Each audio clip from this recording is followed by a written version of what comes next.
The rain came down in sheets that October afternoon in 1876, turning the New Mexico Territory earth into a thick red mud that sucked at Quinn Oakes's boots as he rode his gelding along the fence line bordering the spread he had been eyeing for the better part of a month. Through the downpour, he spotted something that made him rein in his horse so abruptly the animal snorted in protest. There was a figure out in that biblical deluge, working at the damaged fence posts where cattle from the neighboring ranch had broken through. As Quinn urged his mount closer, wiping rain from his eyes, he realized the figure was a woman, her dark hair plastered to her face, her dress heavy with water, and she was hammering a new post into the unforgiving ground with a determination that spoke of desperation rather than choice. Quinn sat there for a long moment, watching her work. She could not have been more than 25 years old, and here she was in weather that would send most men running for shelter, fixing fences that should have been mended by ranch hands.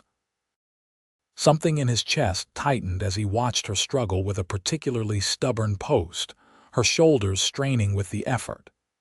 He had been a drifter for the better part of his 30 years, moving from ranch to ranch, town to town, never finding a reason to settle. But looking at this woman fighting the elements to protect what was hers, Quinn felt something shift inside him like tectonic plates finding their proper alignment. He dismounted and led his horse through the mud toward her. She did not notice him at first, too focused on her task.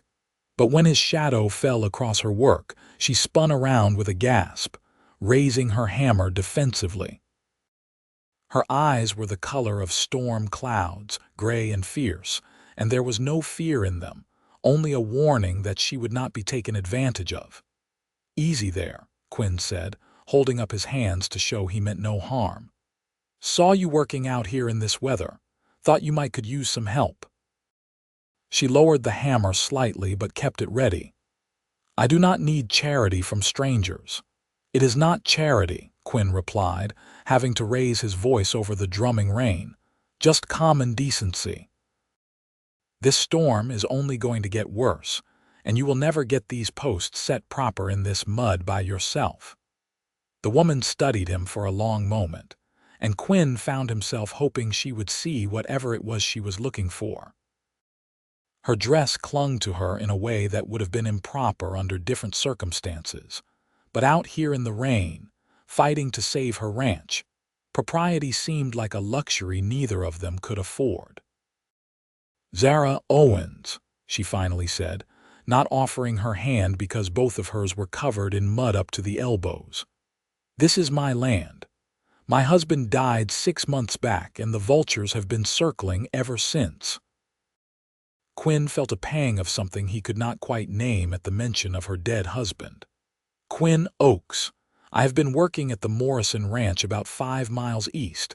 I know a thing or two about fence mending." Zara nodded once, a sharp movement that sent water flying from her hair. "The wire needs to be strung between these posts once they are set. The cattle broke through last night, and I spent all morning rounding them back up. If I do not get this fence secured before dark, they will be gone again by morning." Quinn tied his horse to a nearby cottonwood and rolled up his sleeves, though they were already soaked through. "Show me what you need done." They worked in silence for the first hour, communicating through gestures and the shared language of people who knew ranch work. Quinn set the posts while Zara held them steady, her strength surprising him. She was not a delicate woman, not soft in the way that town ladies were soft, but there was a grace to her movements that caught his attention every time he looked her way. The rain continued its assault, turning the ground into a morass that made every step a battle, but Zara never complained, never suggested they stop and wait for better weather. "How much land do you have?" Quinn asked as they moved to the next section of damaged fence. 300 acres, Zara replied, wiping mud from her cheek and only succeeding in smearing it further. My husband Thomas bought it 5 years ago. We built the house together, started building a herd. He had dreams of making this the finest ranch in the territory. Quinn heard the grief in her voice, raw despite the months that had passed. What happened to him? Horse threw him when he was checking the north pasture, broke his neck. He was gone before I could even get to him. Zara's hands tightened on the post she was holding. The bank has been patient, but I still owe 2 years of payments. If I cannot prove I can run this place on my own, they will take it. What about hiring help? Zara laughed, but there was no humor in it. With what money? Every cent I have goes to keeping the cattle fed and the bank from foreclosing. The other ranchers around here would just as soon see me fail so they can buy the land cheap. Quinn drove the post setter into the mud with more force than necessary. The situation Zara described was all too common out here. A woman alone was seen as easy prey, and there was no shortage of men willing to take advantage. The fact that she was out here in a downpour, doing back-breaking work that should have been done by a crew of ranch hands, spoke to her determination. But determination alone would not save her ranch. You need steady help, Quinn said as they moved to the next post. Someone who knows ranching and will not try to cheat you. Zara met his eyes, and Quinn felt that strange sensation in his chest again. Are you offering, Mr. Oakes? Quinn, he said. And maybe I am. The Morrison Ranch is laying off men for the winter. I was planning to drift south anyway, find work in Arizona or maybe California, but this seems like it might be work worth doing. I told you I cannot pay much, Zara warned. Room and board and what little I can spare once the cattle are sold in the spring. Quinn nodded. Room and board is enough for now. We can talk about the rest later. Something flickered in Zara's eyes, something that might have been hope or might have been the reflection of lightning in the distance. Why would you do this? You do not know me. You do not owe me anything. Quinn could have given her a dozen practical reasons.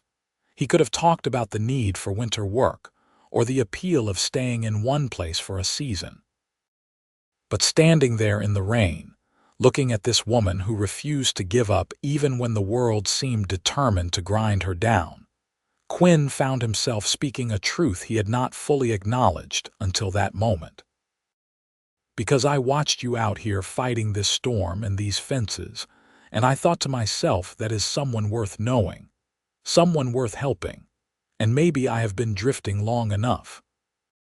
Zara stared at him for a long moment, rain streaming down her face, her gray eyes searching his for any sign of deception or ulterior motive. Whatever she found there must have satisfied her, because she nodded once and turned back to the fence. Then let us finish this before we both drown, she said, and Quinn thought he detected the smallest hint of a smile at the corner of her mouth.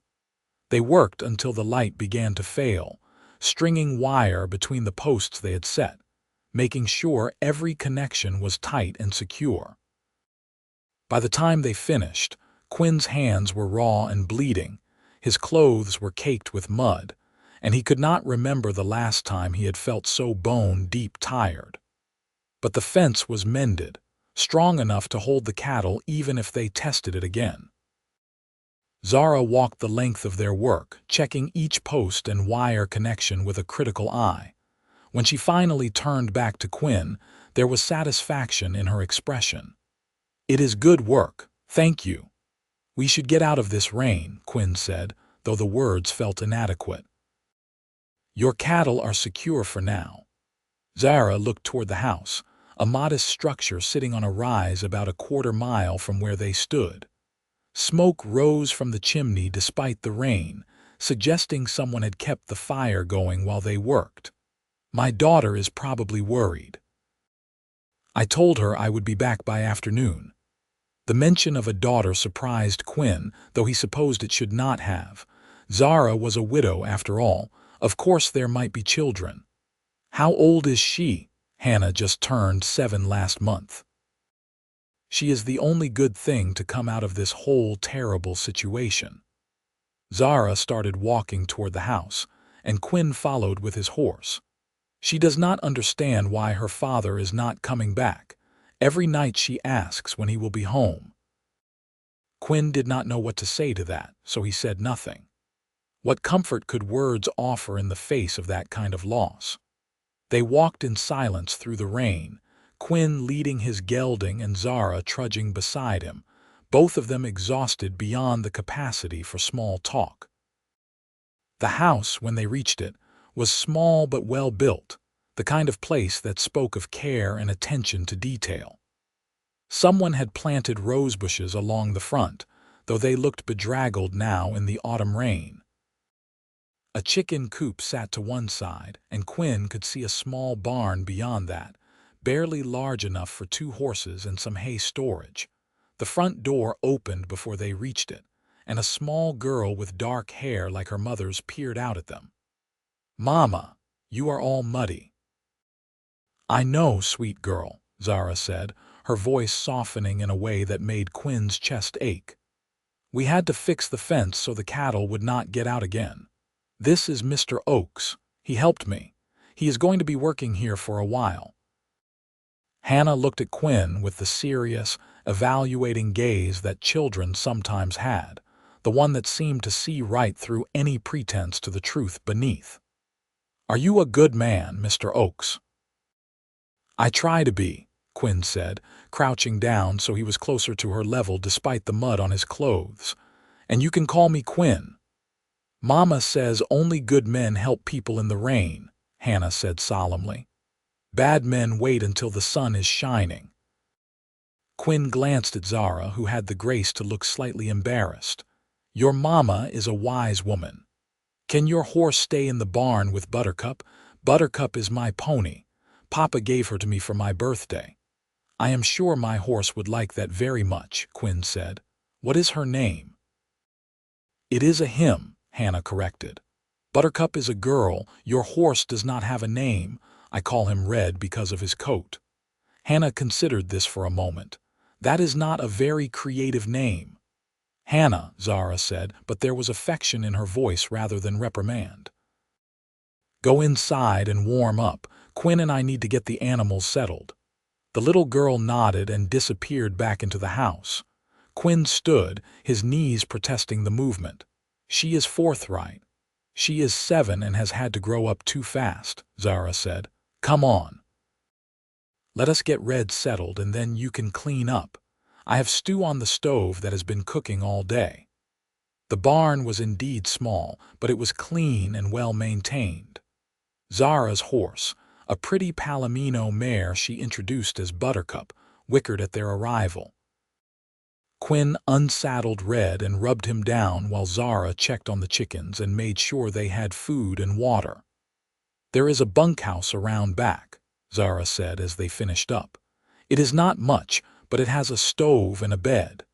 Thomas built it thinking we would have ranch hands someday." Her voice caught slightly on her husband's name. "I have slept in worse places," Quinn assured her. "Much worse." They walked back to the main house together, the rain finally beginning to ease to a drizzle. Quinn's clothes were beyond salvaging for the day, and he knew he must look like something that crawled out of the mud. But when Zara glanced at him, there was something in her expression that made him think she did not mind. "There is a pump around the side of the house," she said. "You can wash up there. I will bring you some of Thomas's clothes. They should fit you well enough." Quinn nodded and made his way to the pump while Zara went inside. The water was cold enough to make his teeth ache, but it felt good to wash the mud and sweat from his skin. He was stripped to the waist, his torso covered in the scars of a hard life, when Zara returned with a bundle of clothes. She stopped short when she saw him, and Quinn felt suddenly self-conscious about the marks that decorated his body. A knife wound from a fight in Dodge City. A rope burned from a bad fall during a roundup. The puckered scar from a bullet that had come too close to ending his wandering permanently. "I am sorry," Zara said, though she did not look away. "I should have knocked or called out." "Nothing to apologize for," Quinn said, reaching for the shirt she held. "I've been told I am not much to look at." "Whoever told you that was lying," Zara said, and then she blushed, the color rising in her cheeks in a way that made her look younger, less careworn. "I mean, you have clearly led an interesting life." Quinn pulled on the shirt, which fit surprisingly well. Thomas must have been a similar size to him. Interesting is one word for it, foolish might be another. "Are you reformed now?" Zara asked, a hint of teasing in her voice that Quinn had not heard before. "I am working on it," he said with a smile. "Though I cannot promise I will not make new mistakes." "None of us can promise that," Zara said. She handed him the pants and turned away to give him privacy while he changed. "Dinner should be ready soon. Come in when you are decent." Quinn finished dressing and followed her inside, his old boots squelching with every step. The interior of the house was warm and inviting, with a fire crackling in the stone fireplace and the smell of stew filling the air. It was not a large space, just a main room that served as kitchen and living area, with 2 doors that presumably led to bedrooms. But it felt like a home in a way that made Quinn's chest tight with something he could not quite name. Hannah sat at a rough-hewn table, carefully setting out tin plates and cups. She looked up when Quinn entered and gave him a gap-toothed smile. "You look better without all the mud." "I feel better too," Quinn said, taking the seat she indicated. Zara ladled stew into bowls, and they ate in a silence that was surprisingly comfortable. The stew was simple but hearty, the kind of food that stuck to the ribs and made a person feel like they could face whatever tomorrow brought. Quinn could not remember the last time he had sat at a family table, could not remember the last time food had tasted like more than just fuel for the body. "Tell me about the Morrison Ranch," Zara said as they ate. "What is Daniel Morrison like to work for?" "Fair enough," Quinn said. "Pays what he promises, does not cheat his hands, but he runs a tight operation. Everything by the numbers, no room for error. Good for some men, but I always felt like I was working for the brand rather than working with people, if that makes sense." Zara nodded. "Thomas always said ranching should be about building something, not just making money." "He sounds like he was a good man." "He was." Zara's eyes grew distant. "He was older than me by 12 years, but he never treated me like I was just a child. We were partners in everything. When he died, I lost not just my husband but my best friend." Hannah looked up from her stew, her eyes suddenly shining with tears. "I miss Papa." Zara reached over and took her daughter's hand. "I know, sweet girl. We both do, but we are going to be okay. We are going to keep this ranch running, and we are going to make Papa proud. You will see." Quinn felt like an intruder on this private moment of grief, but he also felt a fierce determination rising in him. These two needed help, needed someone who would stand with them against whatever came. And maybe, just maybe, he needed them too. Needed a reason to stop drifting, needed a place to call home, needed to feel like his life meant something more than just getting through another day. After dinner, Zara showed Quinn to the bunkhouse, carrying a lantern to light their way through the darkness. The rain had stopped, leaving the night air clean and cool, full of the smell of wet earth and sage. The bunkhouse was exactly as she had described it, small, sparse, but clean and functional. A narrow bed sat against one wall, a potbelly stove in the corner, and a small table with a chair beneath the single window. "It is not much," Zara said, setting the lantern on the table. "It is perfect," Quinn said, and he meant it. After years of sleeping on the ground or in crowded bunkhouses with a dozen other snoring ranch hands, having his own space felt like luxury. Zara lingered in the doorway, her expression uncertain. "Quinn, I want you to understand something. I am grateful for your help today, more grateful than I can properly express. But I need to be clear about expectations. I am not looking for a new husband. I am not looking for anything except help keeping this ranch running." Quinn nodded, understanding the subtext of her words. A widow alone with a young daughter, bringing a strange man onto her property, there were implications there that needed to be addressed head-on. "I understand. I am here to work, nothing more. You have my word on that." Some of the tension left Zara's shoulders. "Thank you. I just needed to say it to make sure we both understood." "We do," Quinn assured her. "Now get some sleep. Tomorrow we can talk about what needs doing around here." Zara smiled, a real smile this time, and Quinn thought it transformed her face into something luminous. "Good night, Quinn. And thank you again. For everything." She left, taking the lantern with her but leaving behind a candle for Quinn to see by. He sat on the edge of the bed and pulled off his boots, thinking about the strange turn his life had taken in the space of a single afternoon. This morning he had been just another drifter, planning his route south for the winter. Now he was committed to staying through the cold months, helping a widow and her daughter hold onto their land. The smart thing would be to leave in the morning, to ride away before he got too attached. Getting involved in other people's troubles never ended well, and he had learned that lesson more times than he cared to count. But as Quinn lay down on the surprisingly comfortable bed, he knew he would not be riding out come morning. He had seen Zara fighting that fence in the rain, had seen the determination in her eyes and the love in her voice when she spoke to her daughter, and something in him had recognized something in her. Maybe she was not looking for a husband, and maybe he was not looking to settle down. But that did not change the fact that he had looked at her and known in some deep and wordless way, that she was going to change everything. Quinn woke before dawn, a habit ingrained from years of ranch work. He lay there for a moment, listening to the unfamiliar sounds of this new place, the chickens stirring in their coop, the wind moving through the cottonwoods, the creak of the main house as someone moved around inside. Then he rose, dressed in yesterday's clothes that had dried stiff overnight, and stepped out into the pre-dawn darkness. The sky was beginning to lighten in the east, painting the clouds in shades of pink and gold. The storm had passed, leaving behind air so clear and clean it hurt to breathe. Quinn made his way to the barn to check on Red and found that someone had already been there. Fresh hay filled both mangers, and there was water in the buckets.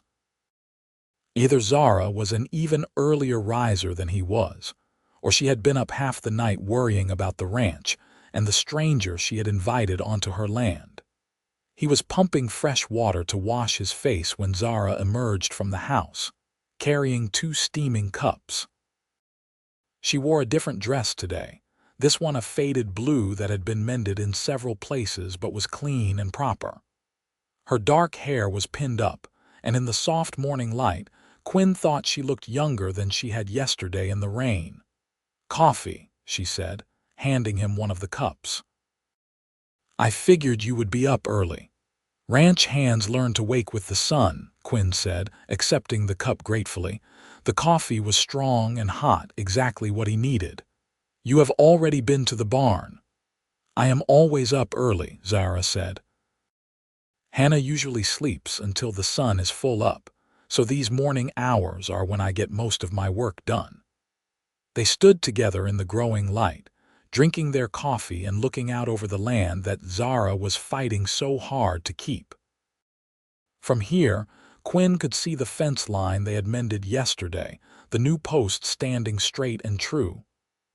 Beyond that, cattle grazed in the pasture, their shapes becoming clearer as the light strengthened. "How many head do you have?" Quinn asked. 53, Zara said. "We started with 70, but I had to sell some to make the bank payment, and I lost a few to rustlers before I learned to keep better watch." "Rustlers?" Quinn's voice sharpened. "Are they still giving you trouble?" Not since I started sleeping with Thomas's rifle by the bed and fired a few warning shots over their heads. Word got around that the widow Owens might look like an easy target, but she has teeth." Zara smiled grimly. "That was 3 months ago. They have not been back since." Quinn felt a surge of admiration mixed with concern. Zara had courage, no doubt about that, but facing down rustlers alone was a dangerous gamble. "You should not have to defend your land with a rifle." "No, I should not," Zara agreed. "But this is the world we live in. A woman alone is supposed to be helpless, supposed to need a man to protect her. When I proved I was not helpless, that made some people angry. The rustling might have stopped, but there are other ways to make life difficult." "Like what?" Zara finished her coffee and stared into the empty cup, as if it might hold answers. "The supply store in Albuquerque charges me higher prices than they charge the men. The banker makes comments every time I go in about how a woman cannot really run a ranch, how I would be better off selling while I still can. The other ranchers will not cooperate on roundups or share information about market prices. They are waiting for me to fail." "Then we had better make sure you do not," Quinn said. Zara looked at him, really looked at him, and Quinn held her gaze. He wanted her to see that he meant what he said, that he was not going to disappear at the first sign of trouble. Whatever had happened to him yesterday when he saw her in the rain, it was real and it was not going away. "What do you need me to do?" he asked. Zara's expression softened. "Everything. I need help with everything. The cattle need to be moved to winter pasture. The barn roof has a leak that I have been trying to patch myself, but I am not tall enough to reach the worst spots. There is fencing all around the property that needs checking and mending. Firewood to cut and stack for winter. And that is just the beginning." "Then we had better get started," Quinn said. They worked through that day and the next and the one after that, falling into a rhythm that felt natural despite how new it was. Quinn took on the heavy labor that Zara had been struggling to manage alone, while she handled the bookkeeping and planning that kept the ranch running. Hannah helped where she could, feeding chickens and collecting eggs, her presence a bright spot in each day. As the days turned into weeks, Quinn found himself settling into life on the ranch in a way he had never settled anywhere before. He learned the rhythms of the place, the way the wind sounded different when a storm was coming, the spots where the cattle liked to gather, the creak in the floorboards that meant Hannah was sneaking to the kitchen for a midnight snack. He learned Zara's moods too, the way she got quiet when she was worrying about money, the way her laugh sounded when Hannah said something funny, the fierce pride in her eyes when she looked at what she was building. And somewhere in those weeks, Quinn fell in love. It was not a sudden thing, not a lightning strike of recognition. It crept up on him slowly, in small moments that accumulated like snow on a mountain peak. The way Zara looked in the morning with her hair falling loose around her shoulders. The fierce intelligence in her eyes when she was working through a problem. The gentleness in her voice when she tucked Hannah into bed at night. The strength of her hands when they worked side by side mending tack or sorting through the season's harvest from her small garden. Quinn tried to keep his feelings hidden, mindful of what Zara had said that first night about not looking for a husband. But he thought sometimes he caught her watching him when she thought he was not looking, thought he saw something in her eyes that mirrored what he felt. Still, he kept his distance, sleeping in the bunkhouse and keeping their interactions professional and friendly, but nothing more. The first snow came in late November, a light dusting that melted by midday but served as a warning of the winter to come. Quinn and Zara worked to move the cattle to the winter pasture closer to the barn, where they would have better shelter and easier access to hay. It was hard work, made harder by 2 stubborn steers that had no interest in cooperating, but they got it done. That night, Zara invited Quinn to the house for dinner, as she had been doing more and more often. It saved on firewood, she said, to not have to heat both the bunkhouse and the main house. Quinn knew it was more than that. Knew that Zara was lonely, and that having another adult to talk to made the long evenings more bearable. But he did not argue. He liked being in the warm house, liked listening to Hannah chatter about her day, liked sitting across the table from Zara and talking about the ranch and the future. "We should have a good calf crop this spring," Zara said as they cleared the dishes after dinner. Hannah had gone to bed, worn out from a day of helping with the cattle move. "If the winter is not too harsh and we do not lose too many head." "The herd looks healthy," Quinn agreed. "And we have plenty of hay put by.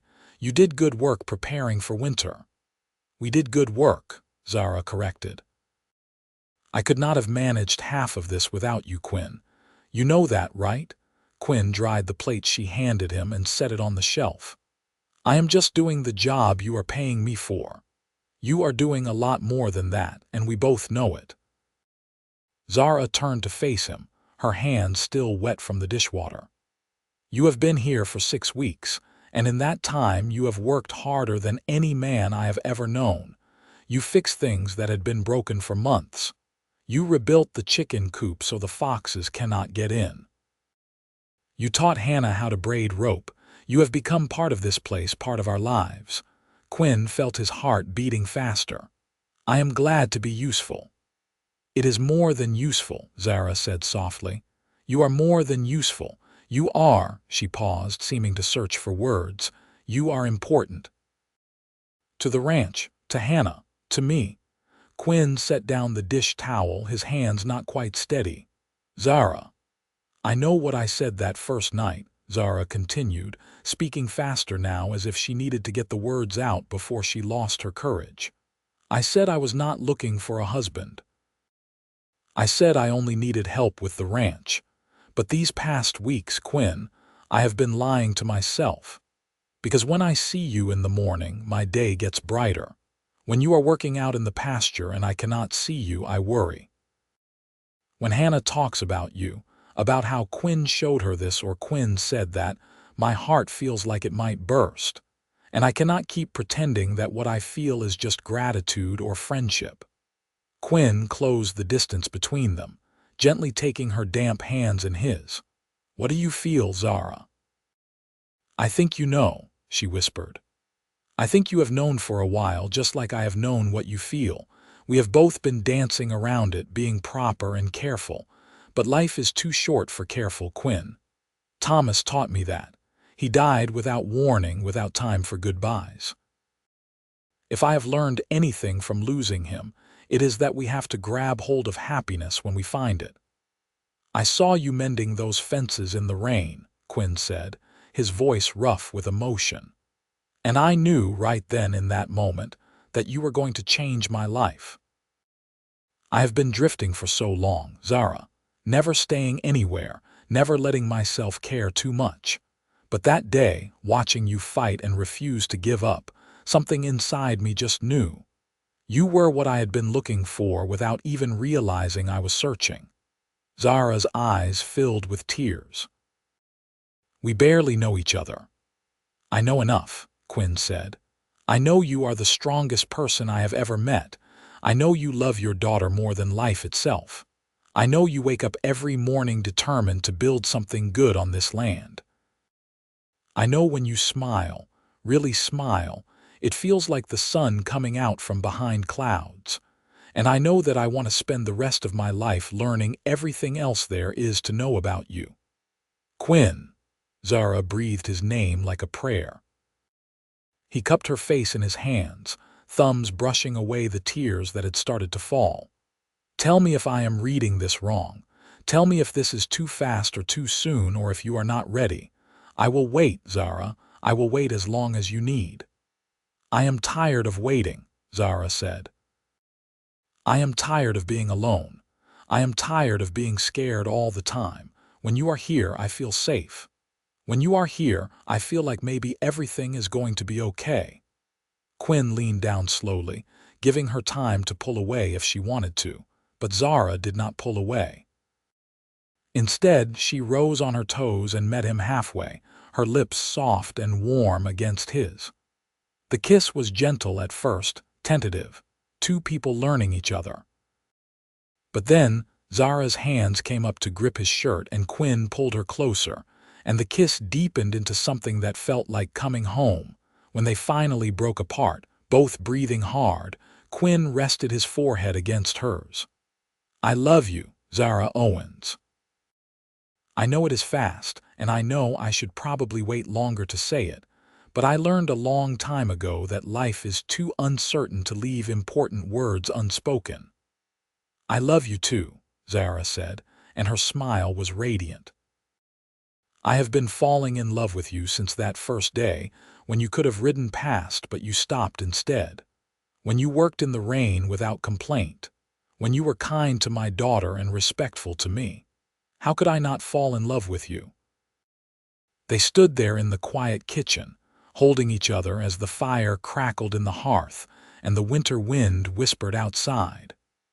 Quinn thought about all the roads he had traveled, all the places he had been, all the years he had spent searching without knowing what he was searching for. And he thought about how all of it, every mistake and every hard lesson had led him here to this moment, to this woman, to this home. "Marry me," he said suddenly. Zara pulled back to look at him. "What, marry me?" Quinn repeated. "I know it is fast, I know people will talk. But I am sure about this, Zara. More sure than I have been about anything in my entire life. I want to help you build this ranch. I want to be a father to Hannah. I want to wake up every morning knowing I get to spend another day with you." "Quinn," Zara said, her voice shaking. "Are you sure? Really sure? Because if you are going to leave, if you are going to wake up one day and realize you made a mistake, I need you to go now. Before Hannah gets more attached, before I get more attached, I cannot survive losing someone I love again." Quinn understood her fear, felt it echoing in his own chest. But he also knew with a certainty that went bone deep that he was not going anywhere. "I am not your husband, Zara. I am not Thomas. I cannot replace him and I would never try. But I can promise you this, I will never leave you by choice. I will work this ranch beside you. I will help you raise your daughter. I will stand with you against whatever comes. Until the day I die, I am yours if you will have me." Zara searched his eyes for a long moment and Quinn let her look, let her see everything he felt. Finally, she nodded, fresh tears streaming down her face. "Yes, yes, I will marry you." Quinn kissed her again, and this kiss tasted like salt and joy and promise. When they finally broke apart, both of them were laughing and crying at the same time. "We should probably tell Hannah," Zara said, wiping her eyes. "In the morning," Quinn said. "Let her sleep. We can tell her together when she wakes up." "She is going to be so happy," Zara said. "She has been asking me when you are going to be her new papa. I kept telling her it does not work that way, that you were here to work. But she insisted. She said you had kind eyes and strong hands, and those were the two most important things for a papa to have." Quinn felt his throat tighten. "She is a wise little girl." They talked late into the night, making plans and dreaming about the future. They would marry in the spring, Zara decided, when the weather was good and they could have a proper celebration. In the meantime, Quinn would continue sleeping in the bunkhouse, because propriety still mattered even if they were engaged. They would work together to prepare the ranch for the wedding, fixing up the house and expanding the barn to accommodate the cattle they hoped to add in the coming years. "We will need to go into Albuquerque soon," Zara said, "to file the paperwork and let people know. The gossips will have a field day, a widow remarrying so quickly, but I do not care anymore what people think." "Let them talk," Quinn agreed. "We know the truth and that is all that matters." When Quinn finally returned to the bunkhouse, the sky was beginning to lighten with the coming dawn. He lay in bed, too excited to sleep, thinking about how much his life had changed in just 6 weeks. He had come to this ranch a drifter with nothing to his name but a horse and some worn clothes. Now he was engaged to an incredible woman and about to become a stepfather to a wonderful little girl. He was going to have a real home, for the first time since he was a boy. The next morning, they told Hannah over breakfast. The little girl's eyes went wide when Zara explained that Quinn was going to be her new papa, that they were going to be a family. "Really?" Hannah asked, looking between them. "Really and truly." "Really and truly," Quinn confirmed. "If that is okay with you." Hannah launched herself at Quinn, wrapping her small arms around his neck. "It is the best okay ever. I have been wishing and wishing for this." Quinn held her, feeling the weight of the responsibility he was taking on. This little girl had already lost one father. He would do everything in his power to make sure she never felt that loss again. The weeks that followed were busy and happy. Word spread quickly through the territory that Zara Owens was remarrying, and the reactions were mixed. Some neighbors were genuinely happy for her, stopping by with congratulations and offers of help. Others were less kind, suggesting that she had been planning this all along, that she had seduced a drifter to save her ranch. Quinn clenched his jaw and ignored the whispers, focusing instead on the work that needed doing. They rode into Albuquerque in mid-December to handle the legal necessities.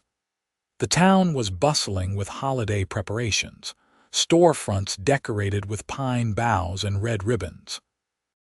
Quinn felt out of place in the busy streets after weeks on the ranch, but Zara walked beside him with her head held high, unbothered by the stares and whispers that followed them.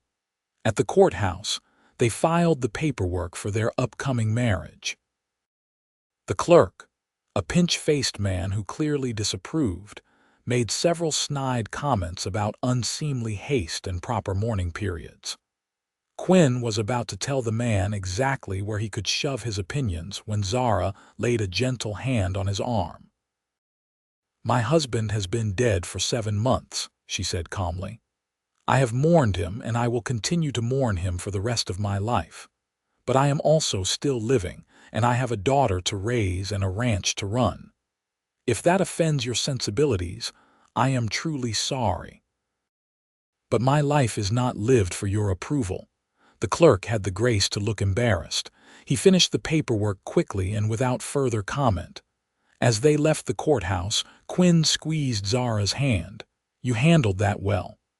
"I've had a lot of practice," Zara said wryly.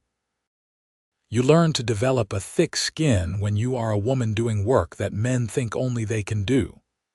They stopped at the general store to buy supplies for the winter: flour, sugar, coffee, and ammunition for the rifles.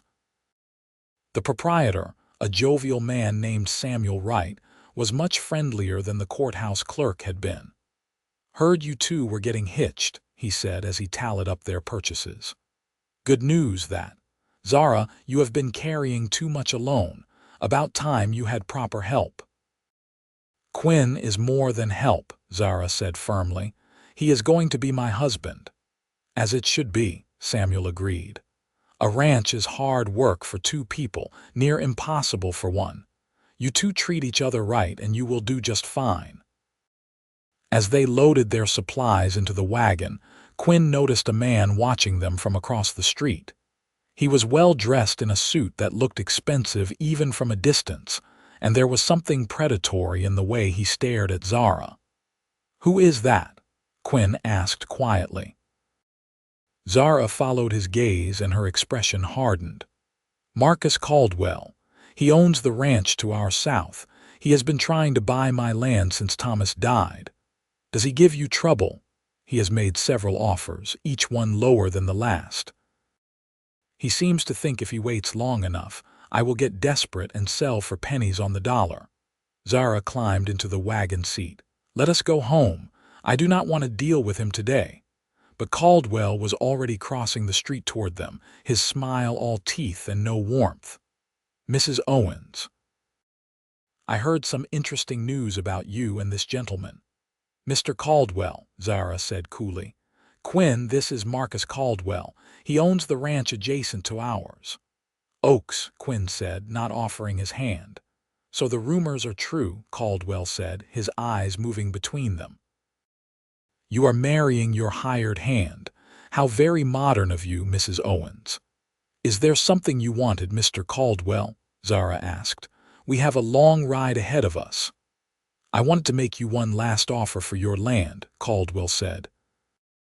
$1,500 for the whole spread, cattle included. That is generous, considering the shape your ranch is in. My ranch is in fine shape, Zara said, her voice like ice. And it is worth 10 times what you are offering. Thank you for your interest, but I am not selling. Not now, not ever. Caldwell's smile faded. You are making a mistake, Mrs. Owens. The bank will not be patient forever. When you default on your loan, they will seize the property and auction it off. I will be there to buy it for even less than I am offering now. You might as well sell to me and save yourself the humiliation. Quinn had heard enough. He stepped forward, positioning himself between Caldwell and Zara. The lady said she is not interested. Seems to me you should respect that and move along. And who are you to tell me what to do? Caldwell demanded. Some drifter who got lucky. You do not even know what you are getting into, boy. That land is mortgaged to the hilt. The cattle are barely enough to cover expenses. You are hitching yourself to a sinking ship. That sinking ship is my home, Quinn said quietly. And Zara is going to be my wife. So if you have something to say about our land or our business, you say it to me. And if you cannot be respectful, then we have nothing more to talk about. Caldwell's face flushed red. You will regret this, both of you. I try to do this the nice way, but there are other methods. You will find that I can be a very difficult neighbor when I want to be. Is that a threat? Quinn asked, his voice dangerously soft. It is a promise, Caldwell shot back. This territory is not kind to people who do not know their place. You will learn that soon enough. He stalked away, and Quinn watched him go, his hands clenched into fists at his sides. He felt Zara's hand on his arm and turned to find her looking worried. He is all talk, she said, but Quinn could hear the uncertainty in her voice. He has been making threats for months, but he has never actually done anything. Has he been threatening you? Quinn demanded. Why did you not tell me? Because there was nothing to tell. He has tried to intimidate me, but I have not given him the satisfaction of seeing me scared. Zara climbed into the wagon. Come on, I want to get home before dark. They rode in silence for a while, each lost in their own thoughts. Quinn was worried about Caldwell's threats, worried about what a man like that might do if he felt his attempts to acquire the land were being thwarted. But when he glanced at Zara, saw the determined set of her jaw and the fire in her eyes, he knew she would not be cowed by threats or intimidation. We will be okay, he said, as much to convince himself as her. We will make the ranch succeed, and we will pay off that mortgage, and Caldwell can go to hell. Zara smiled, reaching over to squeeze his hand. I believe you. I do not think I could have said that before you came, but I believe it now. We will be okay.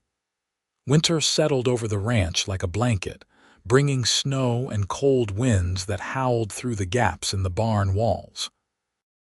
Quinn spent his days checking on the cattle, breaking ice on water troughs, and making sure the animals had enough hay to survive the harsh weather. In the evenings, he would return to the main house for dinner, his fingers numb and his face red from the cold, and Zara would have hot food waiting and a fire blazing in the hearth. Hannah was out of school for the winter, and she followed Quinn around whenever the weather was not too severe, chattering constantly and asking endless questions about ranching and horses and everything else that came into her young mind. Quinn found himself growing more attached to her with each passing day, marveling at her quick intelligence and boundless enthusiasm. He taught her to rope using a practice dummy he built from hay bales, showed her how to read the weather by watching the clouds, and told her stories about his years of drifting that he edited carefully to remove the dangerous or inappropriate parts. "When you marry Mama, will you really be my papa?" Hannah asked one day as they were feeding the chickens. "If you want me to be," Quinn said. "I will never try to replace your father, Hannah. He was your papa first, and nothing will change that, but I will love you and take care of you just like he did." Hannah was quiet for a moment, scattering corn for the birds. "I do not remember him very well anymore," she admitted softly. "Mama says I look like him, but when I try to remember his face, it is all fuzzy." Quinn's heart ached for her. "That is okay. That is normal when you are young. But your mama will tell you stories about him, and you will know him that way. And when you are older, you will have those stories to pass on to your own children." "Will you and Mama have more babies?" Hannah asked with the blunt curiosity of a child. Quinn felt his face heat. "That is something you should probably ask your Mama." "I already did. She said maybe. I told her I want a brother, but she said we get what we get." Hannah looked up at him with serious eyes. "I think you will be a good papa, Quinn. You are patient and you do not get angry when I ask too many questions." "You can ask me as many questions as you want," Quinn said, ruffling her hair. "That is what family is for." Christmas came, and with it a break in the weather that allowed them to ride into Albuquerque for supplies and a small celebration. They bought Hannah a new dress and a wooden doll that made her squeal with delight. For Zara, Quinn had commissioned a pair of work gloves from the leather worker, sturdy but beautiful, with her initials tooled into the cuffs. She cried when he gave them to her, saying they were too fine for everyday use, but Quinn insisted that she deserved beautiful things even when doing hard work. Zara gave him a pocket watch that had belonged to Thomas. "He would have wanted you to have it," she said as Quinn turned the worn silver case over in his hands. "He always said a good watch was the mark of a man who valued time properly." Quinn was overwhelmed by the gesture, understanding the trust and acceptance it represented. "I will treasure it." "Thank you." They spent Christmas Day at the ranch, just the three of them, eating roasted chicken and the precious sugar cookies Zara had made with their dwindling supplies. It was simple and quiet, but it was the best Christmas Quinn could remember having. He sat by the fire that evening with Hannah asleep in his lap and Zara beside him, and he thought about how much his life had changed in such a short time. "Happy?" Zara asked softly. "More than I ever thought possible," Quinn replied honestly. "This time last year I was sleeping in a drafty bunkhouse in Colorado, wondering if I would have enough money to buy a new pair of boots. Now I am here with you and Hannah, about to become part of a family. It does not seem real sometimes." "It is real," Zara said, leaning her head on his shoulder. "Very real, and it is only going to get better." The new year arrived with a blizzard that lasted 3 days and buried the ranch under 2 feet of snow.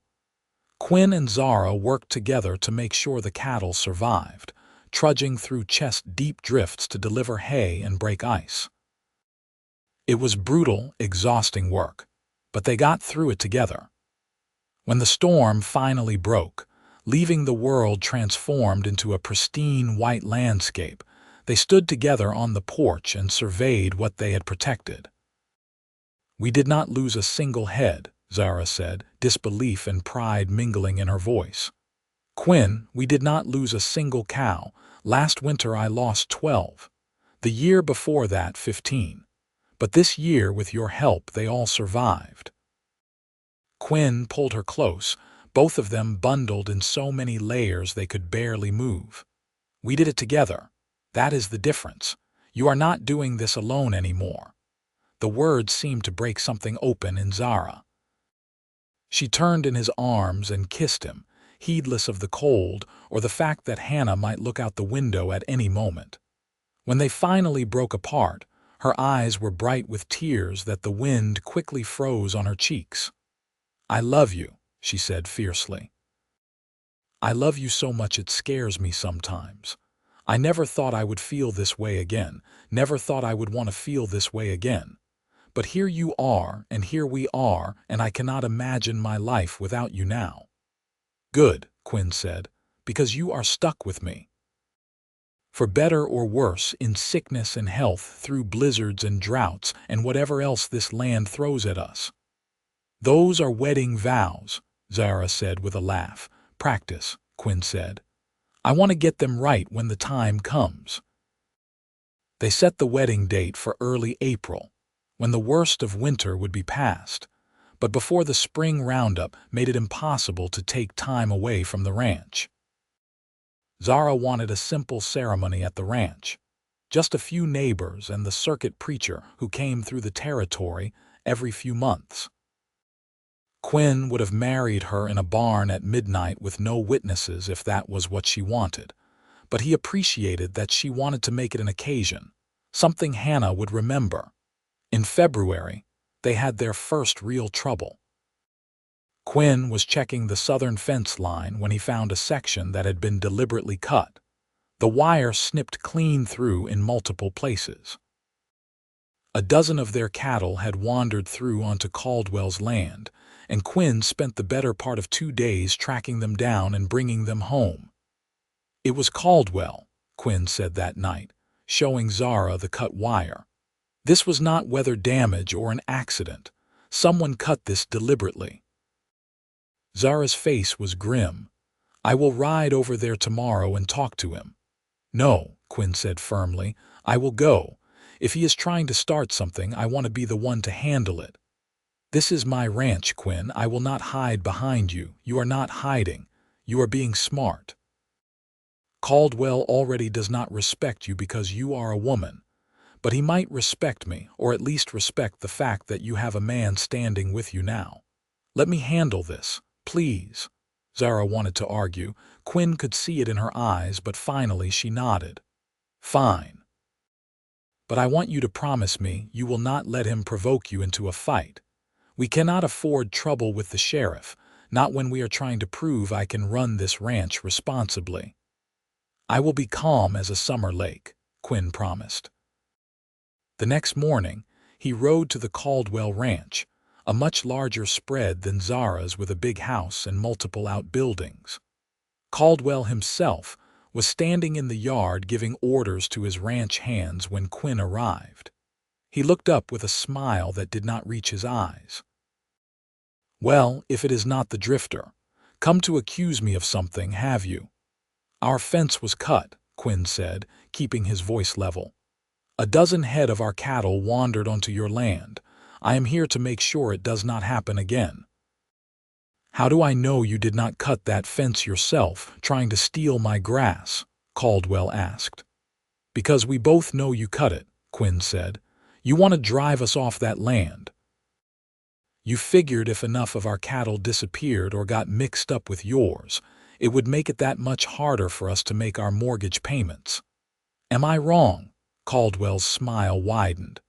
"You are a smart one, I will give you that. But being smart and being able to prove something are two different things. You have no evidence that I did anything. Maybe not. But I am telling you now as clearly as I can that if it happens again, evidence will not matter. We will have a problem, you and I. A serious problem. Do you understand me? Is that a threat?" Caldwell asked, his voice mocking. "It is a promise," Quinn said, echoing Caldwell's own words from their encounter in Albuquerque. "Leave us alone. Leave our cattle alone. Stay on your side of the property line and we will stay on ours." Caldwell's eyes narrowed. "Or what? You will come over here and teach me a lesson. You will challenge me to a duel. This is not some dime novel, boy. This is real life. And in real life I have money and influence and connections. What do you have?" "A broke ranch and a widow who should have sold out months ago." Quinn felt his temper rising but forced it down. Getting into a fistfight with Caldwell would only make things worse. "I have something you do not have. I have people worth fighting for. That makes me a lot more dangerous than you think." He turned his horse and rode away before Caldwell could respond, feeling the man's eyes boring into his back the whole way. When he got home, Zara was waiting anxiously on the porch. "How did it go?" "As well as could be expected," Quinn said, dismounting. "I do not think he will try anything quite so obvious again, but we need to keep a close watch on all our fences. And maybe I should start sleeping in the barn some nights, just to keep an eye on the cattle." "I do not want you sleeping in the barn," Zara protested. "It is too cold and you need proper rest." "I will be fine. We cannot afford to lose cattle, Zara. Every head counts when we go to sell in the spring." Quinn saw the worry on her face and softened. "It will just be a few nights a week. We will take turns, you and me. That way we are both getting enough sleep." Reluctantly, Zara agreed. For the next month they rotated night watches, bundling up against the cold and sitting in the barn with rifles across their laps, listening for any sign of trouble. It was exhausting on top of the regular ranch work, but their vigilance paid off. The fence cutting stopped, and no more cattle disappeared. As March arrived and the weather began to warm, the tension slowly eased. They had made it through the winter without losing animals or going further into debt. The cattle were in good shape, ready for the spring breeding season that would determine their fortunes for the next year, and the wedding was only weeks away. Zara spent her evenings sewing a new dress for the ceremony, a simple blue calico that she nevertheless worked on with great care. Hannah was to be the flower girl, and she practiced walking slowly and scattering imaginary petals until Zara laughingly told her she had it perfect. Quinn rode into Albuquerque to buy a proper suit for the wedding, spending more money than he had spent on himself in years. But when he tried it on and saw himself in the mirror, he barely recognized the man looking back. Gone was the dusty drifter who had ridden into New Mexico territory 6 months ago. In his place stood someone who looked solid, established, like a man with roots and purpose. The circuit preacher, a kind-faced man named Reverend Matthews, arrived in early April as promised. He agreed to perform the ceremony at the ranch on the following Sunday, giving Zara a few days to finish her preparations. She invited the handful of neighbors who had been friendly to her since Thomas's death, maybe 15 people in total. It would be a small wedding, but that felt right to both of them. This was about family, not about impressing anyone. The day before the wedding, Zara's closest neighbor, a widow named Elena Pritchard, came by with her 2 grown daughters to help prepare food and decorate the house. Quinn made himself scarce, knowing that Zara needed time with other women, time to talk and laugh and prepare for this new chapter in her life. He spent the day with Hannah, who was so excited about the wedding she could barely sit still. They rode out to check on the cattle one last time before the ceremony, and Hannah chattered the entire way about her dress and her flowers and how she was going to walk slow just like Mama taught her. "Are you nervous?" Hannah asked as they sat their horses on a rise overlooking the grazing cattle. "A little," Quinn admitted, "but it is a good kind of nervous, like when you are about to do something important and you want to make sure you do it right." "Mama is nervous too," Hannah confided. "I heard her tell Mrs. Pritchard that she worried she was doing the right thing, getting married again so soon. But then Mrs. Pritchard said Mama had grieved plenty and deserved happiness, and it was nobody's business but hers when she chose to move on." Quinn's heart ached for Zara, knowing she was still fighting against the judgment of people who thought they knew better than she did about her own life. "Your Mama is one of the bravest people I have ever met.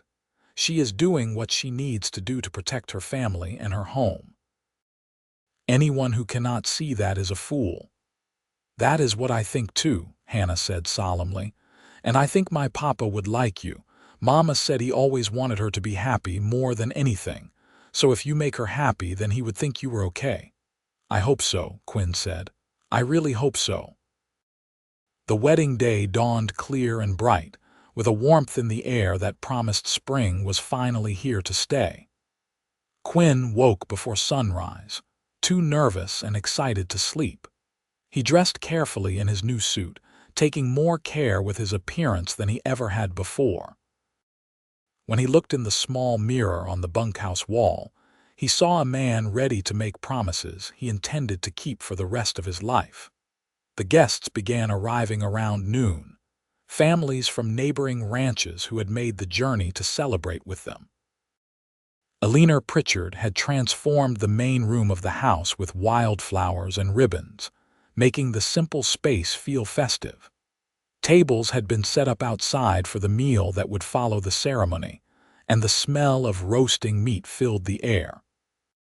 Quinn stood in the yard with Reverend Matthews, watching people arrive until Alina shooed him away. "You cannot see the bride before the ceremony," she scolded. "It is bad luck. Go wait in the barn until we are ready for you." Quinn obeyed, pacing the barn like a caged animal until Hannah found him there. She looked beautiful in her new dress, her dark hair crowned with a wreath of flowers.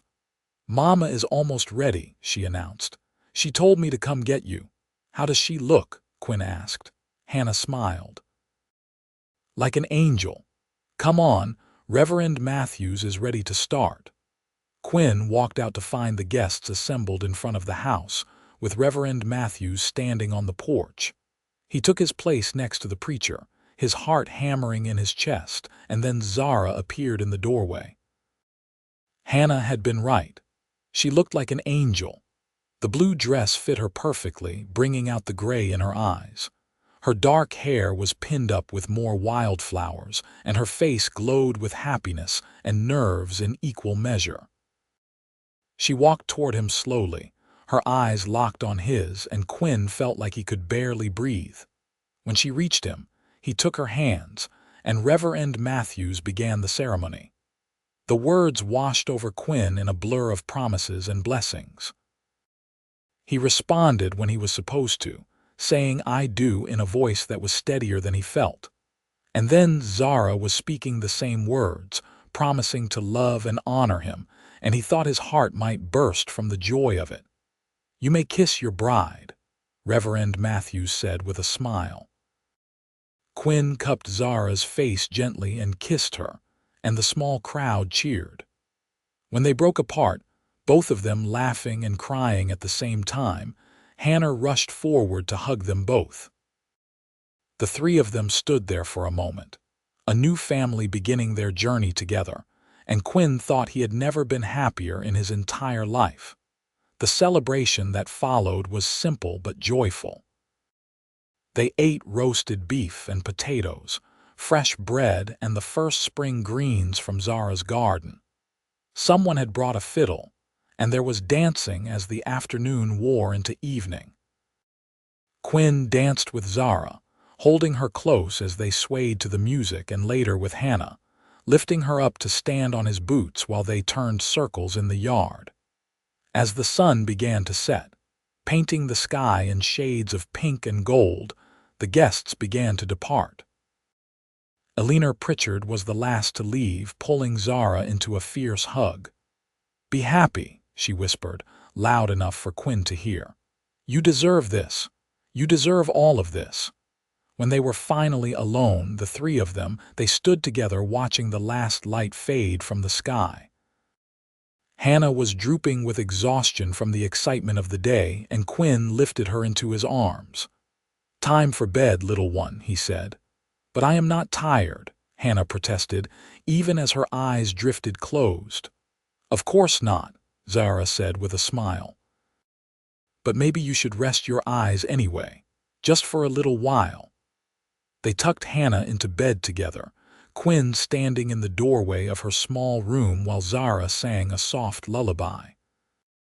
When the little girl was sleeping peacefully, they retreated to the main room, suddenly shy with each other now that they were truly married. "So," Zara said, a small smile playing at her lips. "Here we are." "Here we are," Quinn agreed.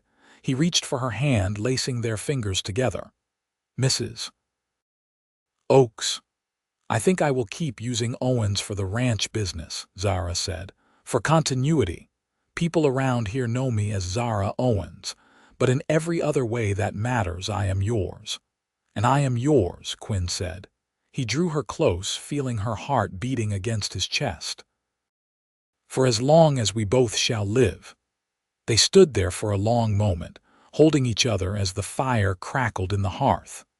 Then Zara took his hand and led him to the bedroom, closing the door softly behind them. And Quinn, who had spent so many years alone, finally understood what it meant to truly come home. The weeks that followed the wedding were some of the happiest of Quinn's life. He moved his things from the bunkhouse into the main house, into the room that had been Zara's alone for so many months. It felt strange at first, sleeping in the bed that had been Thomas's, but Zara assured him that she had long since made peace with the past. "This is our room now," she said. "Our bed, our life. Thomas will always be part of my history, but you are my future." Spring brought new challenges and new opportunities. The cattle began calving, and Quinn and Zara worked around the clock to make sure every birth went smoothly. They lost one calf to complications, but the rest arrived healthy and strong, increasing their herd by 26 head. It was a good calving season, the best Zara had seen since Thomas died. They also began breeding the cows that had not calved, preparing for the next year's crop. Quinn worked with the herd bull, a massive beast named Thunder who had a temperament to match his name, making sure he was doing his job without injuring himself or the cows. It was demanding work, but Quinn loved it, loved feeling like he was building something that would last. In May, they drove a portion of their cattle to market in Albuquerque, selling the steers they had held through the winter plus a few older cows that were past their breeding prime. The prices were better than Zara had dared hope, and when they returned to the ranch, she was carrying more money than she had seen in over a year. "We can make the mortgage payment," she said, staring at the cash as if it might disappear if she looked away. "Quinn, we can make the full payment and still have money left over for supplies. We did it. We actually did it." Quinn pulled her into his arms, feeling her tremble with relief and joy. "You did it. This is your dream, Zara. I am just lucky enough to be along for the ride." "Our dream," she corrected. "This is our dream now, ours and Hannah's." They rode into Albuquerque the next week to make the payment at the bank. The banker, the same one who had been so dismissive before, looked surprised to see them. When Zara counted out the full amount owed, his expression shifted to something like respect. "Well, Mrs. Owens, or should I say Mrs. Oakes, I must admit I did not expect to see you make this payment. You have done well. Very well indeed." "Thank you," Zara said coolly. "We will see you next year with the next payment." As they left the bank, Quinn could see the weight that had lifted from Zara's shoulders. She walked taller, smiled easier, and when she looked at him, her eyes were full of love and gratitude. "Thank you," she said quietly as they walked back to where they had left the wagon. "Thank you for believing in me when no one else did. Thank you for working so hard. Thank you for being here." "You do not need to thank me," Quinn said. "This is my home now, too. I have just as much invested in its success as you do. More, maybe, because I have you." They celebrated that night with a special dinner, splurging on a store-bought cake for Hannah and a bottle of wine that they shared after putting her to bed. As they sat together on the porch watching the stars come out, Quinn felt a contentment that went soul deep. "I have been thinking," Zara said, her head resting on his shoulder, "about the future, about what we want to build here." "What have you been thinking?" "I want to expand the herd." "Not too quickly, but steadily. In a few years, I want this ranch to be one of the most successful in the territory. I want Hannah to inherit something she can be proud of, something she can build on if she chooses to stay in ranching. Zara paused. And I want more children if we are blessed with them. I want this house to be full of life and laughter. Quinn tightened his arm around her. That sounds perfect, all of it. You really want more children? I really do, Quinn said. I never thought about being a father before I met you and Hannah. But now, I cannot imagine anything better than having a house full of kids to teach and love. Zara turned to kiss him. Then we will build that future together. One day at a time, one calf at a time, one child at a time. The summer passed in a blur of hard work and simple pleasures. They mended more fences, rotated the cattle through different pastures to preserve the grass, and began making improvements to the house and barn. Quinn built a proper front porch with a roof, giving them a shaded place to sit during the hot afternoons. Zara planted a larger garden, growing vegetables and herbs that would see them through the next winter. Hannah thrived under their care, growing taller and more confident with each passing month. She helped with age-appropriate chores, feeding chickens and gathering eggs, and begged Quinn to teach her to ride properly. He began giving her lessons on her pony Buttercup, teaching her about balance and communication with the animal. Watching her ride, seeing her face light up with joy, Quinn felt a fierce protective love that surprised him with its intensity. In August, Zara realized she was pregnant. She told Quinn one evening after Hannah had gone to bed, her face glowing with happiness and nervousness in equal measure. Quinn picked her up and spun her around, both of them laughing like children. "When?" he asked, setting her down but keeping his hands on her waist. "I think late winter or early spring, February or March maybe." Zara put her hand over her still flat stomach. "Are you happy?" "Happy does not even begin to cover it," Quinn said. He knelt down and pressed his ear to her belly, even though he knew it was far too early to hear or feel anything. "Hello in there. This is your papa. I cannot wait to meet you." Zara ran her fingers through his hair, and when Quinn looked up, there were tears streaming down her face. "What is wrong?" "Nothing is wrong. Everything is right. So perfectly, wonderfully right. A year ago I was alone and scared and certain I was going to lose everything. Now I have you, and we are making this ranch succeed, and we are going to have a baby. Sometimes I have to pinch myself to make sure I am not dreaming." Quinn stood and gathered her into his arms. "You are not dreaming. This is real. All of it is real." They told Hannah the next morning over breakfast. The little girl's eyes went wide with excitement. "A baby, really? When can I see it?" "Not for a long time yet," Zara said with a laugh. "The baby has to grow in my belly first. It will not be born until next spring." "That is so far away," Hannah complained, but then her face brightened. "Can I help take care of it? Can I teach it things?" "You can help with everything," Quinn assured her.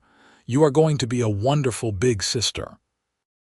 Hannah beamed with pride, and Quinn caught Zara's eye across the table. They shared a smile that held all the love and hope and happiness of this new life they were building together. The pregnancy progressed smoothly through the fall and into the winter. Zara continued working as much as she could, though Quinn tried to take on the heavier tasks to spare her.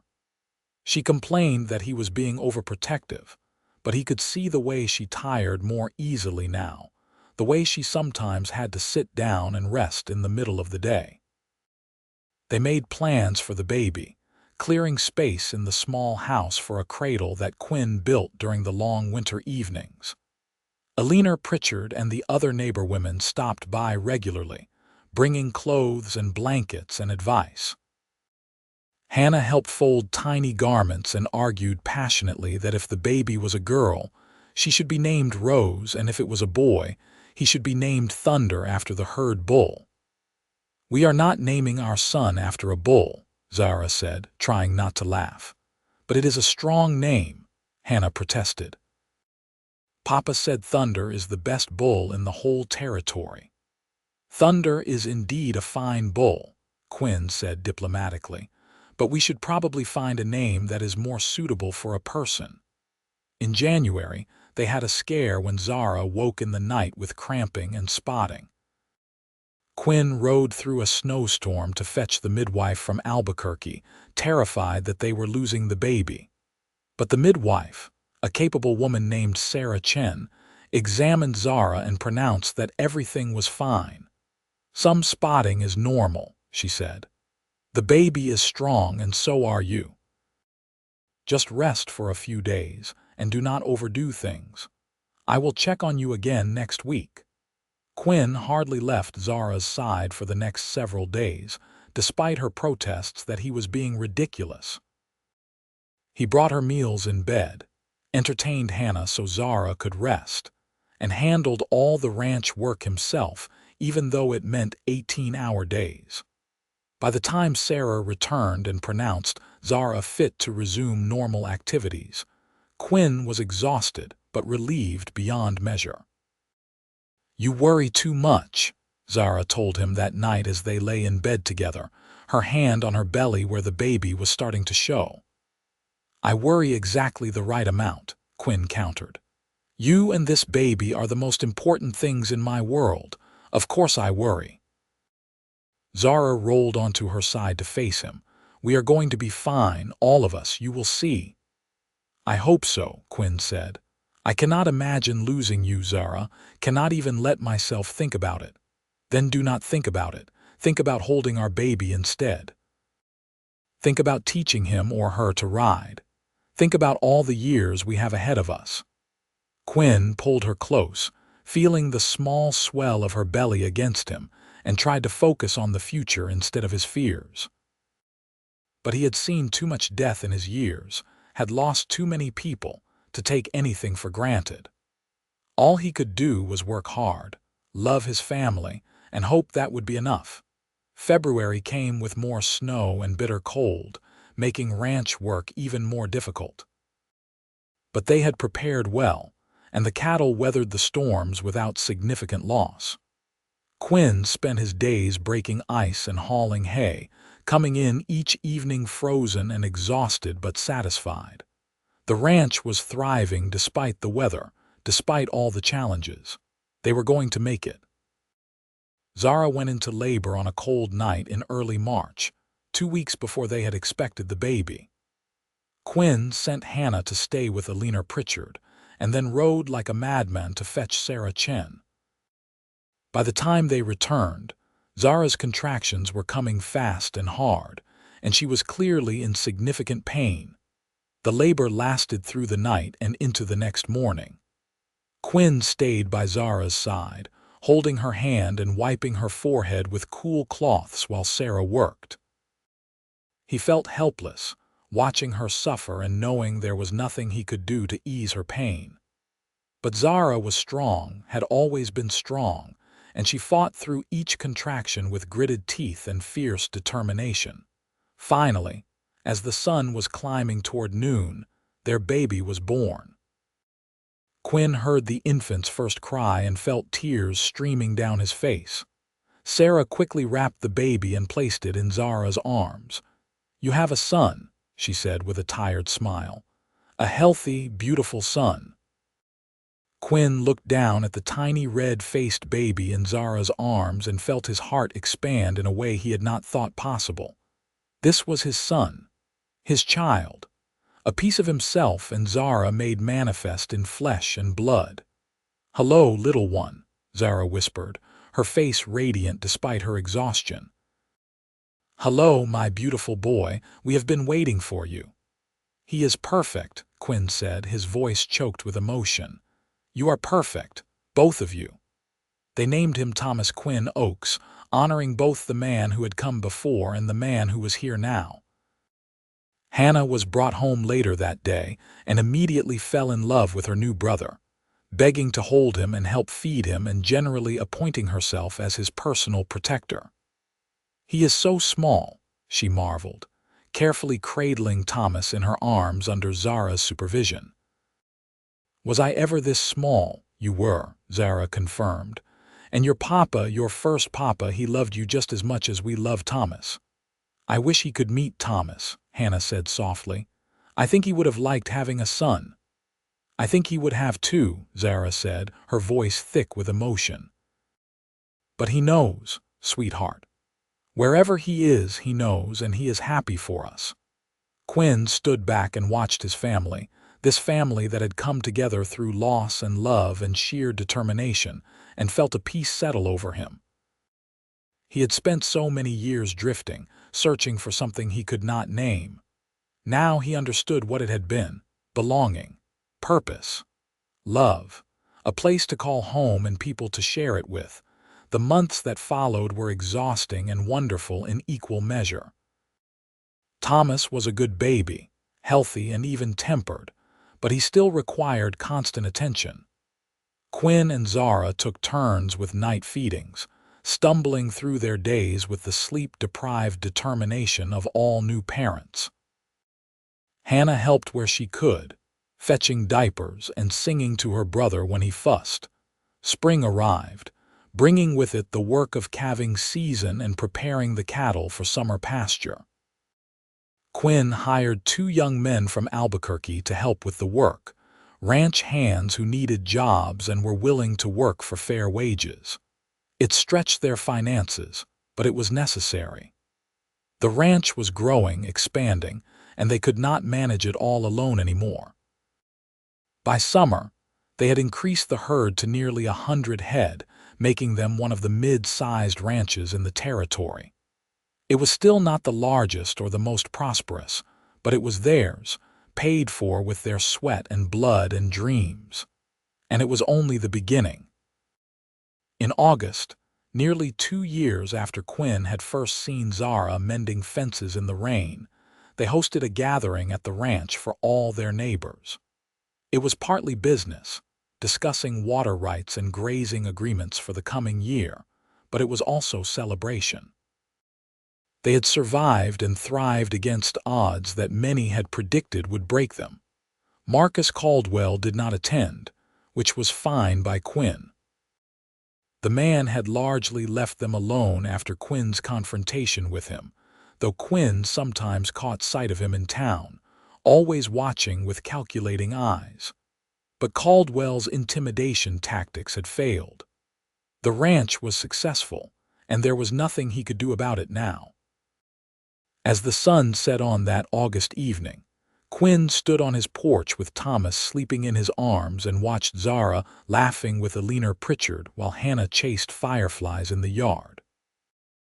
The land stretched out around them, golden in the fading light, and he thought about that October day 2 years ago when he had been ready to drift south for the winter.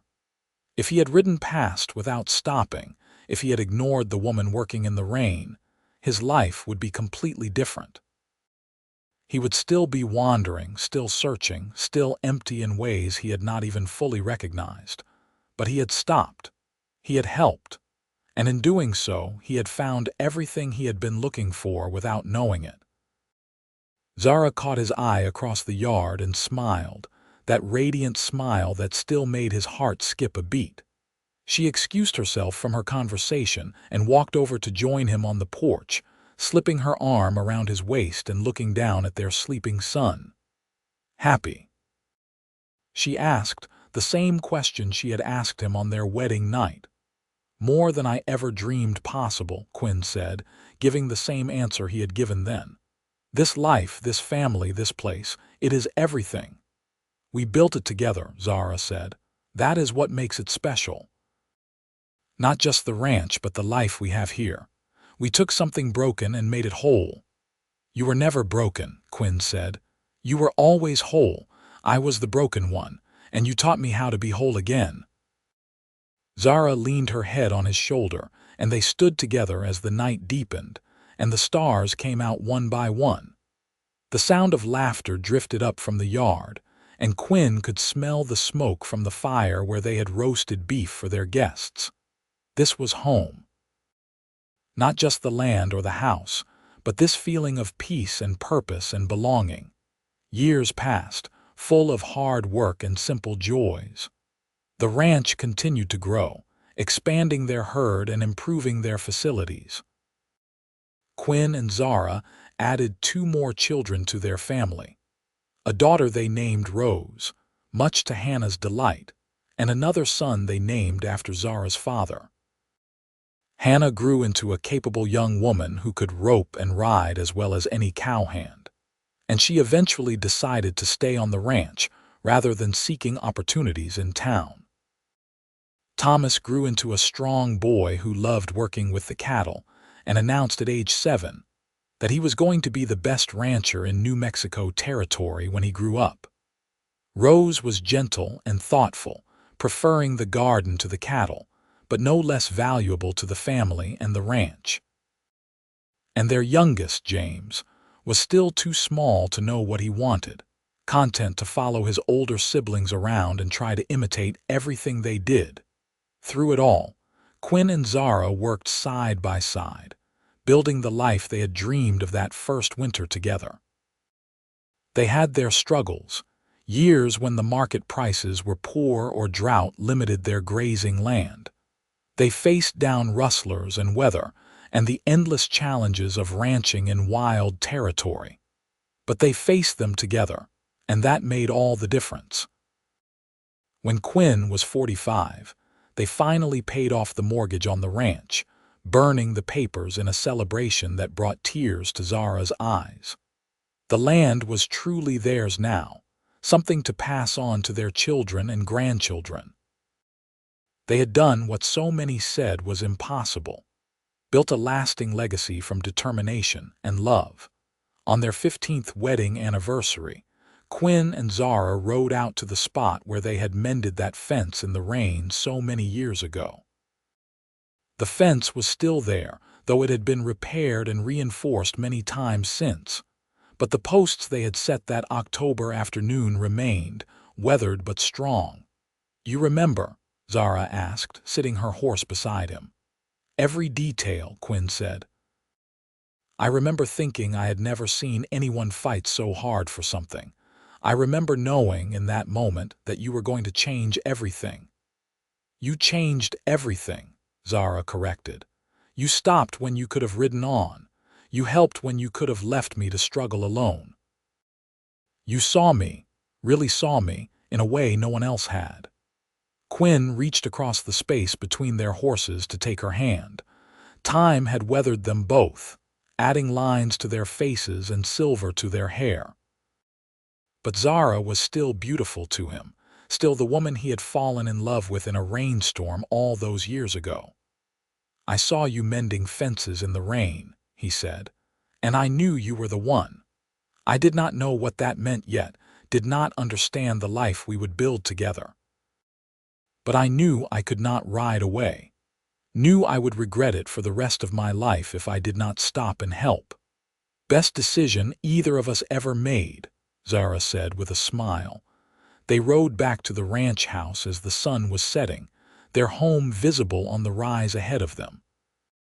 Smoke rose from the chimney, and Quinn could see their children moving around, preparing dinner. Hannah's husband, a good man she had married 3 years ago, was working in the barn. Thomas was checking on the horses. Rose was probably in the kitchen helping her mother with the meal they would all share. This was what they had built. Not just a ranch, but a family. Not just a livelihood, but a legacy. And it had all started with a woman fighting a fence in the rain and a man who chose to stop and help. Quinn and Zara dismounted and walked into the house together, hand in hand, ready for whatever the future would bring. Their children greeted them with hugs and laughter, pulling them into the warmth and noise of family life. And as Quinn looked around at all the faces he loved, at this life he had built with the woman who had become his everything, he knew that he was exactly where he was meant to be. He had found his home. He had found his purpose. He had found his love. And it had all started with the simplest of actions, stopping to help someone in need. That one decision, made on a rainy October afternoon, had changed the course of his entire life, leading him to happiness he had never thought possible. As they sat down to dinner that night, surrounded by family and love, Quinn offered a silent prayer of gratitude for that rainy day, for the woman who had been determined enough to work through a storm, and for the courage he had found to stop drifting and finally plant roots. Some people spent their whole lives searching for home. Quinn had found his in the most unlikely place and at the most unexpected time, and he would never, for the rest of his days, take a single moment of it for granted. The years continued to roll by like the seasons in New Mexico territory, each bringing its own challenges and blessings. The ranch that Quinn and Zara had fought so hard to save became a true success, known throughout the territory for the quality of its cattle and the integrity of its owners. They expanded gradually but steadily, buying additional land when adjacent properties came up for sale, always careful not to overextend themselves financially. Hannah married well to a young rancher named David Martinez, who shared her love of the land and her work ethic. They built their own house on the far end of the property, raising their children within sight of the home where Hannah had grown up. It gave Quinn and Zara joy beyond measure to see their eldest daughter thriving, to watch their grandchildren playing in the same fields where Hannah had once played. Thomas grew into a fine young man, tall and strong like his father, with his mother's sharp mind for business. He took on more and more responsibility for running the ranch as Quinn entered his 50s, showing natural leadership and sound judgment. When he announced his intention to marry a schoolteacher from Albuquerque named Sarah Morrison, Quinn and Zara gave their blessing with full hearts. The wedding was held at the ranch on a perfect spring day, and watching his son pledge his life to the woman he loved, Quinn was reminded of his own wedding so many years ago. Rose, true to her gentle nature, chose a different path. She married a doctor who had come to Albuquerque to establish a practice, and though she moved to town, she visited the ranch often with her children. Quinn loved seeing her happy, loved that she had found her own way even if it was different from what he and Zara had imagined. That was what good parents did, he had learned. They gave their children roots and wings, stability and freedom, and then supported whatever choices those children made. James, their youngest, was still finding his way. At 18, he was restless in the way Quinn remembered being at that age, full of energy and dreams that could not quite be contained by ranch life. Quinn saw himself in his youngest son, recognized the wanderlust that had once driven him from place to place. It worried him sometimes, but Zara reminded him that James would find his path just as Quinn had found his. "He needs to make his own way," she said one evening as they watched James riding off toward town. "We cannot live his life for him. All we can do is love him and trust that we have raised him well enough to make good choices." "I know," Quinn said, "but I also know how easy it is to drift too long, to waste years searching for something you do not even know you are looking for. I do not want that for him." "Maybe he will not drift as long as you did," Zara said. "Maybe he will find his place sooner. Or maybe his place is not here, and we need to be okay with that." Quinn knew she was right, but that did not make it easier to watch his youngest son struggling to figure out where he belonged. All Quinn could do was be there when James needed him, offer guidance when asked, and trust that the values they had instilled would see him through. By the time Quinn reached his mid-50s, the ranch was firmly established as one of the most successful in New Mexico territory. They ran over 300 head of cattle now, employed a half-dozen full-time ranch hands, and had established themselves as respected members of the community. The bank that had once threatened to foreclose now actively courted their business. The neighbors who had once waited for Zara to fail now treated her as an equal, seeking her advice on ranching matters and respecting her opinion. Marcus Caldwell had eventually given up his campaign against them, selling his own ranch and moving to California when his attempts to dominate the local cattle market failed. His departure had been a relief, removing a source of tension that had lingered for years. The land he had owned was bought by a consortium of smaller ranchers who cooperated rather than competed, making life easier for everyone. One of Quinn's greatest pleasures in his later years was teaching his grandchildren about ranching. There were 7 of them now, ranging in age from 12 down to infant, and Quinn loved spending time with each one. He taught them to rope and ride, to read the weather and understand cattle behavior, to respect the land and the animals that sustained their family. Some of them would likely stay in ranching, while others would find different paths, but all of them would carry forward the values and knowledge he shared. Zara, now in her early 50s, had grown into the matriarch of the family with grace and strength. Her hair was more silver than dark now, and lines creased her face, but to Quinn she was as beautiful as she had been that day in the rain. She managed the ranch's books with the same sharp intelligence she had always had, kept the extended family organized and connected, and still found time to work her garden and improve their home. They had added onto the original house several times over the years, expanding to accommodate their growing family when everyone gathered for holidays and celebrations. But they had kept the original structure at the heart of it, the simple rooms where they had first built their life together. That first bedroom was still theirs, though the bed had been replaced and the walls freshly painted many times. It was where they returned each night, still sleeping side by side after all these years. On Quinn's 60th birthday, the family gathered for a massive celebration. All his children and grandchildren were there, along with neighbors and friends from throughout the territory. They roasted a whole steer and set up tables in the yard, much like they had for Quinn and Zara's wedding so many years ago. As Quinn looked around at all the faces at this community they had built, he felt overwhelmed with gratitude. Hannah stood up to give a toast, her voice strong and clear. "To my father, Quinn Oakes, you came into our lives when we needed you most, and you gave us everything. You saved our ranch, yes, but more than that, you saved our family. You showed me what it means to work hard and love fiercely. You taught me that family is not just about blood, but about choice and commitment. Everything good in my life traces back to the day you chose to stop and help my mother mend a fence in the rain. Thank you for choosing us. Thank you for staying. Thank you for being exactly the father I needed." By the time she finished, there was not a dry eye at the gathering, Quinn's included.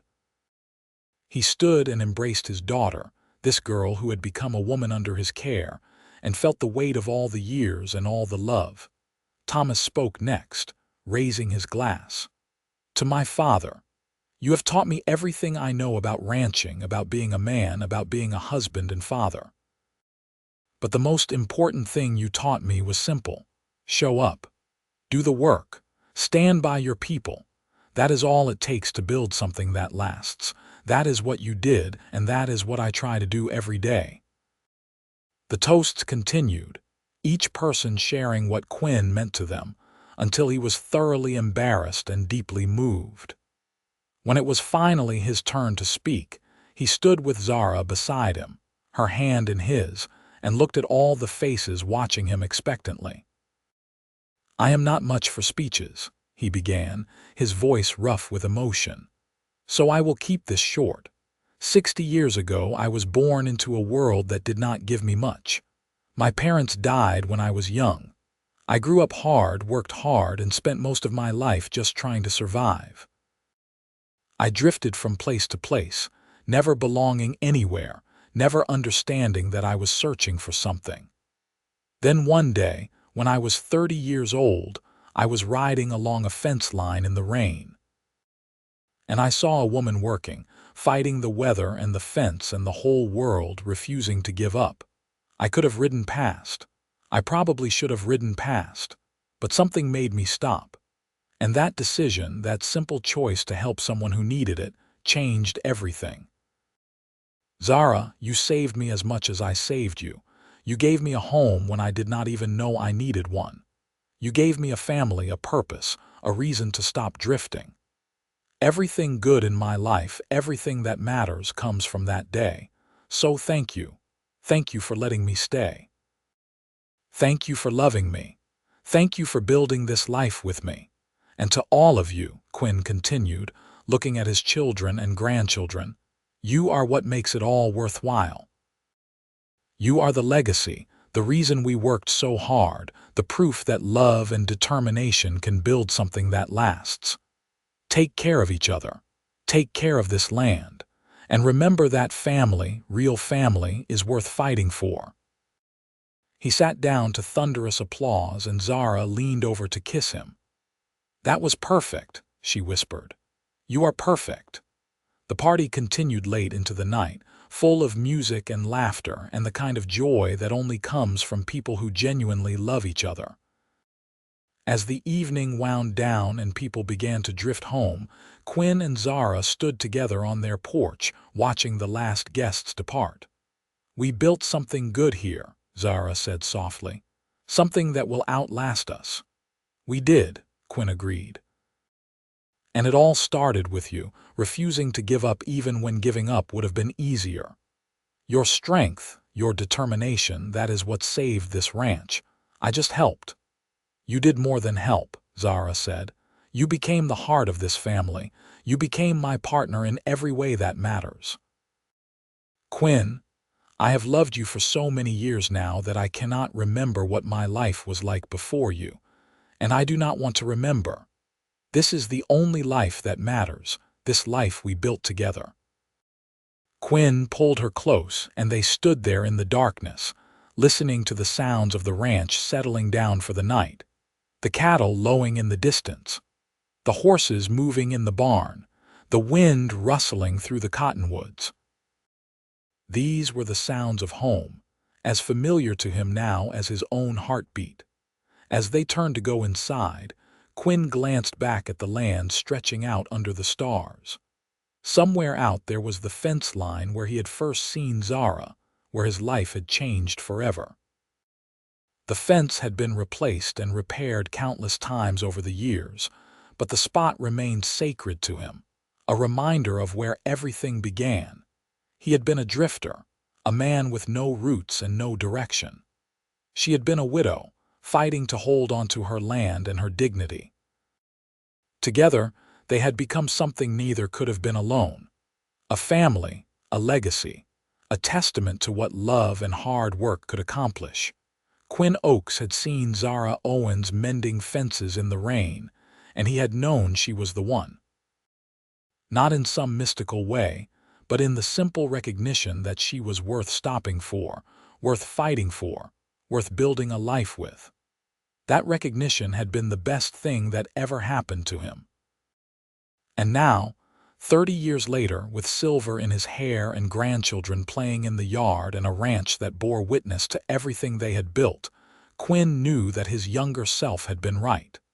She had been the one. She was still the one. And she would be the one until the day he died and beyond, because what they had created together would live on in their children and grandchildren, in the land they had nurtured, in the legacy of love and determination they left behind. This was home. This was family. This was everything that mattered. And it had all started with a cowboy who chose to stop and help a woman mending fences in the rain.